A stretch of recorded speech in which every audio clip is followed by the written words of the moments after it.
আমাদের সমাজে এমন অনেকে আছেন যাদের নিজেদের জীবনের কোনো গতি নেই, যারা নিজের সমস্যায় ঠিকঠাক মতো মেটাতে পারেন না, কিন্তু অন্যের জীবনের জজ আমার বা পরিচালক হয়ে বসে আছেন। কার কোথায় কাজ করা উচিত, কার ইনকাম কত, কার ইনকাম হালাল না হারাম, সে কি খায়, তার কোথায় বাজার করা উচিত, সে কোথায় কাজ করা উচিত, এইসব নিয়ে চুলচেরা বিশ্লেষণ করেন, আর এটাই যেন তাদের জীবনের প্রধান কাজ।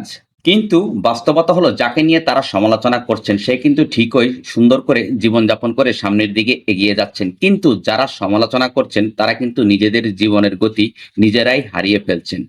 একটা বাংলার প্রবাদ আছে যে, যার বিয়ে তার খবর নাই, পাড়াপড়শির ঘুম নাই। আর এটাই হচ্ছে আমাদের বর্তমান সমাজের এক নির্মম চিত্র।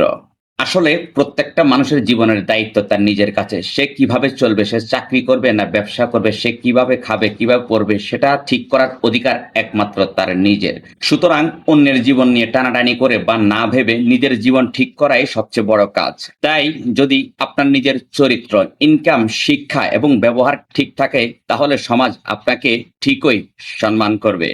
Thanks for watching.